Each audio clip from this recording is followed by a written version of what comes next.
Sa ibang balita, posibleng maisama sa Pantawid Pamilyang Pilipino Program of 4Ps ang mga manggagawang mas mababa pa sa minimum ang sahod. Ayan ang ulat ng aking partner na si Clazel Pardilla. Paglilinis ang pangunahing trabaho ng utility worker at padre de pamilya na si Dennis. Pero sa dami ng gastusin, ume-extra na rin siya bilang referee sa mga palaro.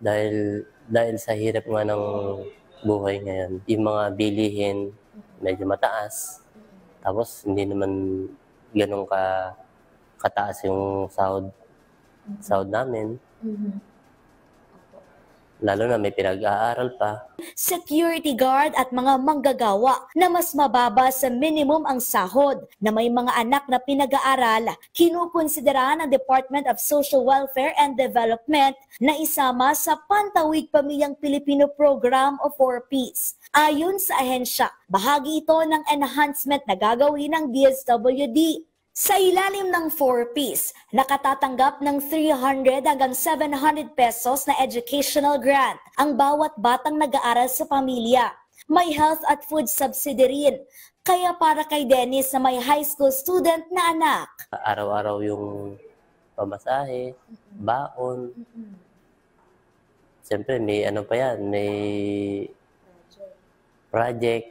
Maganda yan para sa akin. Kasi una, ang laking bagay niyan eh. Malaking bagay yan para sa amin.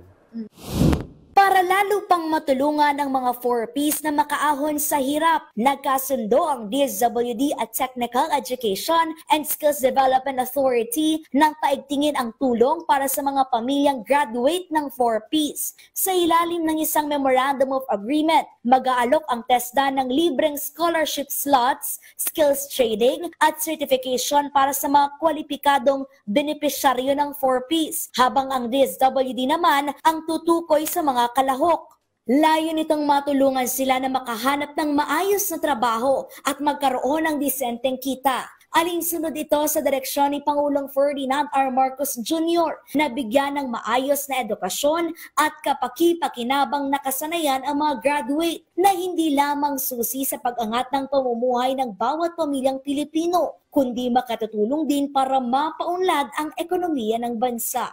Sa susunod na taon, inaasahang aabot sa 1,000,000 at 800,000 pamilya ang lalabas sa 4Ps. Kabilang dyan ang higit 1,000,000 senior high school graduates. Clazel Pardilla para sa Pambansang TV sa Bagong Pilipinas.